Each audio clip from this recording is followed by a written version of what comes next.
और एक बार फिर से आपका स्वागत है। विदेश मंत्री एस जयशंकर की दो टूक, दिन में सौदेबाजी, रात में आतंक स्वीकार नहीं। मुंबई जैसा अब हमला बर्दाश्त नहीं करेंगे।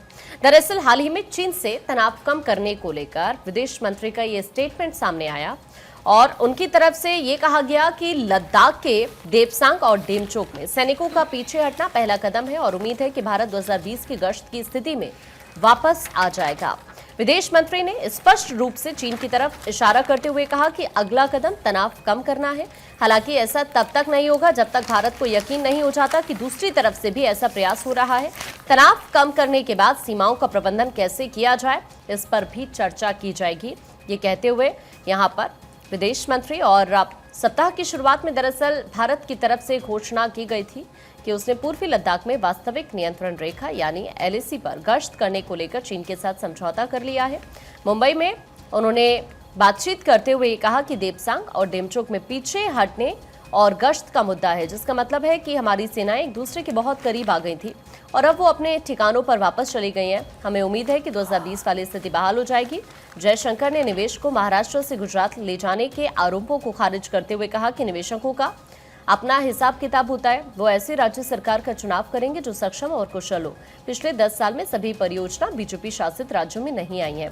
ये बात का जिक्र करते हुए और साथ साथ चीन से तनाव को लेकर भी विदेश मंत्री की तरफ से इस बात का जिक्र किया गया। उन्होंने ये भी कहा कि दिन में सौदेबाजी, रात में आतंक स्वीकार हम बिल्कुल नहीं करेंगे। मुंबई जैसा अब हमला भी हम बर्दाश्त नहीं करेंगे, ये क्लियर तौर पर कहते हुए विदेश मंत्री और उन्होंने एक बार फिर से सख्त रुख अपनाते हुए इन तमाम बड़ी बातों का जिक्र किया। हाल ही में पत्रकारों से बातचीत कर रहे थे और इसी दौरान उनकी तरफ से इन बड़ी बातों का जिक्र यहाँ पर किया गया, क्योंकि अब चीन पर भरोसा करना भारत के लिए भी वाकई मुश्किल होगा। चलिए आगे बढ़ते हैं और अब बात कर रहे थे अमेरिका की, जहां पर प्रेसिडेंशियल इलेक्शन के लिए काउंटडाउन जारी है। 9 दिन से बचे हुए 5 नवंबर को आपको मालूम है कि यहां पर वोटिंग होने वाली है। ट्रंप कमला के तूफानी दौरे देखने को मिल रहे हैं। सर्वेक्षण में धड़कनें काफी ज्यादा बढ़ चुकी है, मुकाबला बराबरी पर आ चुका है। ज्यादातर पुरुष वोटर ट्रंप के पक्ष में हैं। इसके अलावा एमर्सन सर्वे की तरफ से दावा ये कि दोनों को 49% समर्थन हासिल है। लेकिन सबसे बड़ी बात है कि चाहे इस वक्त ट्रंप हो या फिर हो कमला हैरिस, लगातार बैक टू बैक दौरे हो रहे हैं। डिबेट्स आपने देखे होंगे, एक दूसरे पर तीखे वार किए जा रहे, कई सारे मसले हैं जिसको उठाया जा रहा है, जिसमें अशेतों का मुद्दा भी इसमें शामिल है। एक दूसरे पर पर्सनल एलिगेशंस लगाए जा रहे हैं। लेकिन कुल मिलाकर के अमेरिका चुनाव पर इस वक्त पूरी दुनिया की निगाह है, क्योंकि अमेरिका एक सुपर पावर कंट्री के तौर पर उसकी पहचान है।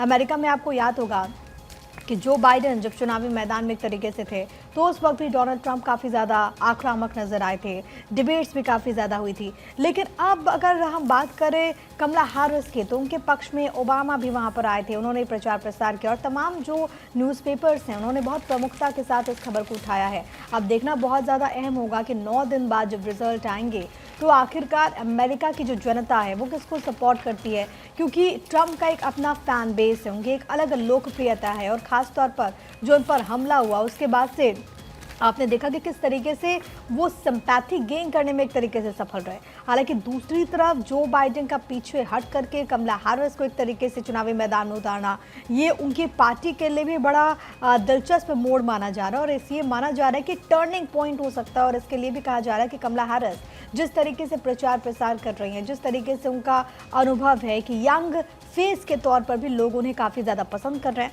अमेरिका में जो इंटरनल सर्वे है वो ये बताता है कि वहाँ पर जो टक्कर है वो बहुत कांटे की है, क्योंकि जितने लोग ट्रंप को पसंद कर रहे हैं लगभग उतने ही लोग ऐसे भी हैं जो कि कमला हैरिस को प्रेसिडेंट के तौर पर अपनी चॉइस मानते हैं। चलिए खबरों में बढ़ते आगे और अगली बड़ी खबर आपको बताते हैं, जहां मुंबई के बांद्रा रेलवे स्टेशन पर भीड़ की वजह से भगदड़ मच गई और घटना में 10 यात्री घायल हो गए, 2 की हालत गंभीर बताई जा रही। तो बीते दिन ये तस्वीर निकलकर सामने आई थी। देखिए किस तरह से जो टीम वहां पर मौजूद थी, पुलिस, जो लोग इसमें घायल हुए थे उन्हें अस्पताल में एडमिट कराती नजर आई। तो मुंबई के बांद्रा रेलवे स्टेशन पर करीब 2:45 पर तड़के भगदड़ मच गई, 9 लोग घायल हो गए, इनमें से 2 की स्थिति गंभीर बनी हुई है। हादसा तब हुआ जब गोरखपुर जाने वाली ट्रेन में चढ़ने के लिए होड़ मच गई। आपको बता दें कि ट्रेन पूरी तरह से अनारक्षित है और इसमें सभी डिब्बे जो हैं वो जनरल श्रेणी में हैं। पश्चिम रेलवे के मुताबिक 22,921 बांद्रा गोरखपुर अंत्योदय एक्सप्रेस को प्लेटफॉर्म नंबर 1 पर लगाया जा रहा था। तभी जनरल बोगी में चढ़ने के लिए यात्री दौड़ पड़े और भीड़ अधिक होने की वजह से भगदड़ वहां पर मच गई। पश्चिमी रेलवे ने 2 लोगों को घायल होने की बात कही है और दिवाली और छठ को लेकर घर लौटने के लिए देखिए बड़ी संख्या में आप देख रहे हैं कि जो रेलवे स्टेशन पर हैं लोग पहुंच रहे हैं और ऐसे ही कुछ नज़ारा था। गोरखपुर जाने वाली ट्रेन में चढ़ने के लिए भीड़ उमड़ी, 2 यात्रियों की हालत गंभीर है, कई लोग पटरी पर भी गिरे। प्लेटफॉर्म पर मौजूद आरपीएफ, जीआरपी और होमगार्ड ने स्थिति को संभाला और घायल यात्रियों को जो निजी सरकारी वहां पर अस्पताल था उसे वहां पर एडमिट कराया गया।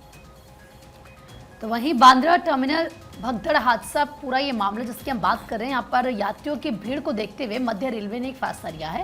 प्लेटफॉर्म टिकटों की बिक्री पर अस्थायी प्रतिबंध लगा दिया गया है। छत्रपति शिवाजी महाराज टर्मिनस का जो टिकट है वो बिक्री पर प्रतिबंध फिलहाल है। और आपको ये बता दें कि दादर, लोकमान्य तिलक टर्मिनस पर टिकट बिक्री पर प्रतिबंध है। साथ ही साथ आपको ये बता दें कि ठाणे, कल्याण, पुणे, नागपुर स्टेशन पर भी टिकट बिक्री पर रोक है। तो देखिए बांद्रा टर्मिनस भगदड़ हादसा ही पूरा मामला, जिसके बाद रेलवे ने फैसला लिया है प्लेटफॉर्म टिकटों की बिक्री पर अस्थायी रोक लगा दी है। नागपुर स्टेशन पर भी टिकट बिक्री पर रोक लगाई है ताकि ज़्यादा भीड़ वहां पर इकट्ठी ना हो। भीड़ को देखते हुए ये फैसला मध्य रेलवे की तरफ से लिया गया है। प्लेटफॉर्म टिकटों की बिक्री पर अस्थायी यानी कि कुछ समय के लिए रोक लगाई गई है। देखिए कल जिस तरह हादसा हुआ उसके बाद ये फैसला लिया गया। अचानक से यहाँ पर चूंकि भीड़ बहुत ज़्यादा बढ़ गई थी और ये बताया गया रेल अधिकारियों की तरफ से कि करीब 2500 लोगों की यहाँ पर संख्या थी और इसी वजह से अचानक यहाँ पर भगदड़ मच जाती है और इस हादसे में 9 लोग यहाँ पर घायल हो जाते हैं। इस बीच आगे बढ़ेंगे खबरों में। मध्य प्रदेश के इंदौर से खबर है जहां पर चलती ट्रेन में आग लग गई। यात्रियों ने ट्रेन से कूदकर अपनी जान किसी तरह से बचाई। इंदौर से रतलाम आ रही थी डेमू ट्रेन। देखिए तस्वीरें इस वक्त आपके सामने हैं जहां यह हादसा हुआ। अचानक से इस ट्रेन में आग लग जाती है। इंदौर का ये वाकया है जहां पर चलती ट्रेन में अचानक से आग लग गई। ये बताया जा रहा है कि इंदौर से रतलाम आ रही थी डेमू ट्रेन और इसी बीच हादसा यहां पर होता है। किसी तरह से यात्रियों ने ट्रेन से कूदकर अपनी जान बचाई। हालांकि राहत की बात यही है कि कोई हताहत नहीं हुआ इस हादसे में, लेकिन तस्वीरें घटनास्थल की इस वक्त आपके सामने। इंदौर की ये तस्वीरें जहां पर चलती ट्रेन में अचानक से आग लग जाती है और जो यात्री ट्रेन में मौजूद थे किसी तरह से उन्होंने कूदकर अपनी जान बचाई। इंदौर से रतलाम आ रही थी ये ट्रेन और इस बीच ये हादसा यहाँ पर मध्य प्रदेश के इंदौर में होता है। यात्रियों ने ट्रेन से कूदकर अपनी जान बचाई। इंदौर से रतलाम ये डेमो ट्रेन आ रही थी और इस बीच यहाँ पर यह हादसा हुआ। लेकिन राहत की बात यही है कि इस हादसे में कोई हताहत नहीं हुआ है। आग कैसे लगी अभी तक क्लियर नहीं हो पा रहा है। हालांकि अब इस पूरे मामले को लेकर जांच पड़ताल चल रही है कि वजह क्या रही इस हादसे के पीछे। आप तस्वीरें देख सकते हैं ट्रेन से धुआं उठते हुए। जो यात्री इस ट्रेन में सवार थे अचानक से हड़कंप मच जाते हैं और उसके बाद वो ट्रेन से कूदकर अपनी जान बचाते हैं। चलिए अब खबरों में आगे बढ़ेंगे। लखनऊ के बाद जहां पर 10 होटल्स को उड़ाने की धमकी दी गई है। सूचना मिलते ही सुरक्षा बलों ने होटल में सर्च ऑपरेशन चलाई। ये तस्वीरें भी आपकी टीवी स्क्रीन पर। हालांकि राहत की बात यह है कि जांच में कोई भी संदिग्ध चीज नहीं मिली, लेकिन एक वक्त को अफरा तफरी का माहौल जरूर हो जाता है क्योंकि ऐसे मामले हाल के दिनों में काफी ज्यादा बढ़ गए हैं। आप देखेंगे पब्लिक प्लेसेस को लेकर के ऐसी धमकी भरे मेल, फोन कॉल्स आ रही हैं। इससे पहले विमानों को लेकर के ऐसी सूचना सामने आई और वो लगातार जारी है। दूसरी तरफ आप देखेंगे चाहे वो स्कूल हो, चाहे वो मॉल हो, अलग अलग जगहों पर इस तरीके की धमकी मिली। लखनऊ में उस वक्त अफरा तफरी का माहौल हो गया जब एक एक करके 10 होटल्स को इस तरीके से मेल आता है। मेल में लिखा होता है कि वहाँ पर बम है।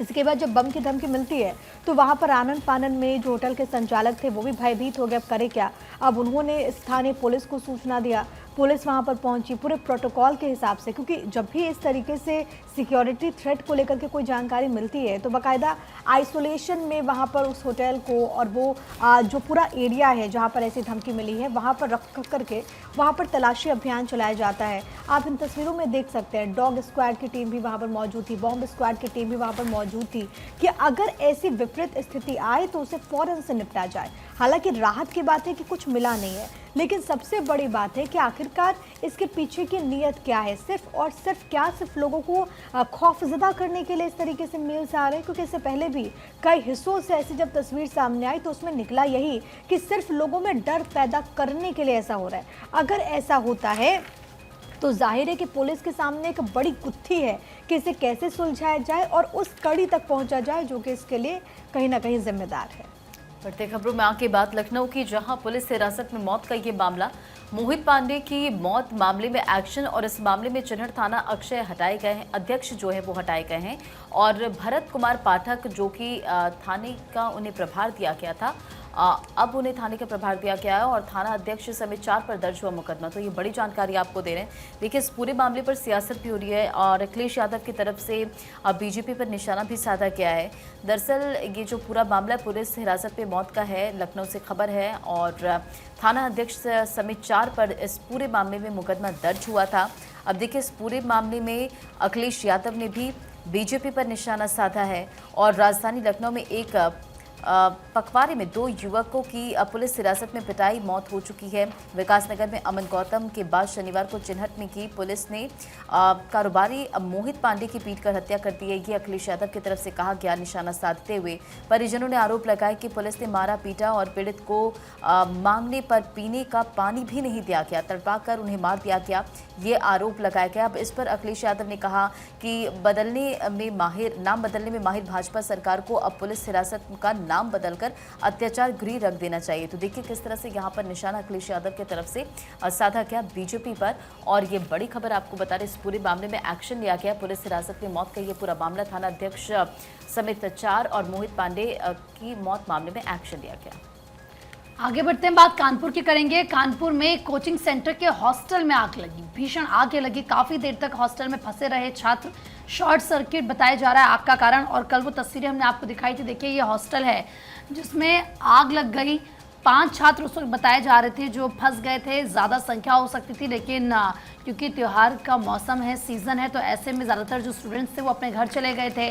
पहले शुरुआती जांच में ये नहीं पता चल पा रहा था कि क्या हुआ, कैसे आग लगी, लेकिन फिर बाद में जानकारी आई कि शॉर्ट सर्किट की वजह से यहाँ पर आग लगी। जैसे ही आग लगी उसके बाद फायर ब्रिगेड की टीम यहाँ पर पहुंची और इन स्टूडेंट्स को वहाँ से निकाला गया। तो कल कानपुर में दिन दोपहर में ये आग लगी थी। उस वक्त की तस्वीरें आपको दिखा रहे, कोचिंग सेंटर के हॉस्टल में ये भयंकर आग लगी थी। देखिए तस्वीरें इस वक्त आपके सामने, कानपुर की ये तस्वीरें हैं जहां पर यह हादसा हुआ। कोचिंग सेंटर के हॉस्टल में अचानक से भीषण आग यहां पर लग जाती है। काफी देर तक कई छात्र हॉस्टल के अंदर ही फंसे रहे और अभी जो शुरुआती जांच में सामने आया है, रीजन बताया जा रहा है कि शॉर्ट सर्किट की वजह से यहां पर यह हादसा हुआ है, जिस वजह से आग लगी। धुएं का गुब्बार उठता हुआ आप देख सकते हैं। किसी तरह से यहां से इस हॉस्टल से छात्रों को बाहर निकाला गया। तस्वीरें आपके सामने, ये कानपुर की तस्वीरें हैं कोचिंग सेंटर की, जिसके हॉस्टल में भीषण आग लग गई। काफी देर तक छात्र यहां पर फंसे रहे। शॉर्ट सर्किट आग का कारण यहां पर बताया जा रहा है। बड़ी मशक्कत करनी पड़ी यहाँ पर स्टूडेंट्स को बाहर निकालने में, लेकिन राहत की बात यही कि यहाँ सभी जो छात्र हैं वो पूरी तरह सुरक्षित बताए जा रहे हैं। आगे बढ़ते हैं, सड़कें टूटने से बचाने को सरकार की दोहरे उपाय की तैयारी। ठेकेदार की गारंटी, अब 10 साल की गलत इंजीनियरिंग पर कार्रवाई होगी। बारिश में हालात बिगड़े तो सरकार ने रणनीति अपनी बदल ली है। अभी होता है क्या है कि मौसम जैसे खराब हुआ, बारिश हुई, इसके बाद आप देखते हैं सड़कों की हालत किस तरह की हो जाती है और इसी वजह से ये हादसे भी होते हैं।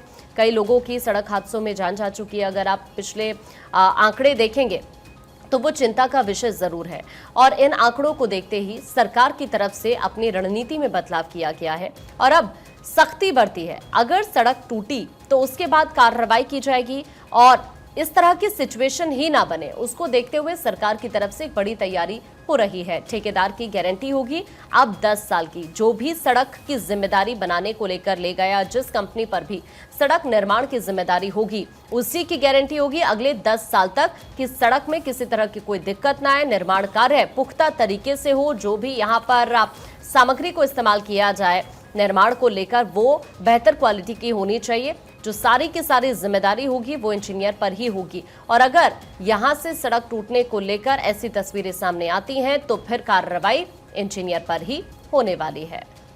इसी बीच का बड़ी खबर, दिल्ली के स्टेशन पर प्लेटफॉर्म टिकट की बिक्री बंद हो गई है। गाजियाबाद में भी नहीं मिलेंगे टिकट। आपको पता चले कि दीपावली और छठ पर भीड़ की वजह से फैसला हुआ है। हालांकि पहले ही खबर सामने आ चुकी थी कि दिल्ली के स्टेशन पर 28 तारीख से जो प्लेटफॉर्म टिकट है वो नहीं मिलेगा, क्योंकि आपको मालूम है कि लगातार बड़ी संख्या में जो लोग हैं वो पूर्वांचल की तरफ रुख करते हैं। छठ और दीपावली का ये पावन मौका और ऐसे में हजारों हजार की तादाद में लोग दिल्ली एनसीआर में ट्रेन पकड़ने के लिए प्लेटफॉर्म पर पहुंचते हैं और ऐसे में यात्रियों की संख्या और भी ज़्यादा न बढ़ जाए, इसी को देखते हुए फैसला लिया गया है। खबर ये भी सामने आई है कि वहाँ पर जो लोग हैं उनकी संख्या उस तरीके से ना हो, इसी वजह से 25 से 6 नवंबर तक जो प्लेटफॉर्म टिकट है वो नहीं मिलेंगे, उनकी बिक्री पर रोक लगा दी गई। इसमें आनंद विहार, पुरानी दिल्ली, निजामुद्दीन, गाजियाबाद और दिल्ली सराय रोहिला स्टेशन शामिल है जिस पर प्लेटफॉर्म टिकट नहीं मिलेंगे। तो ये बड़ी जानकारी आप तक लगातार पहुंचाते हुए गाजियाबाद में भी प्लेटफॉर्म टिकट नहीं मिलेंगे। तो अगर आप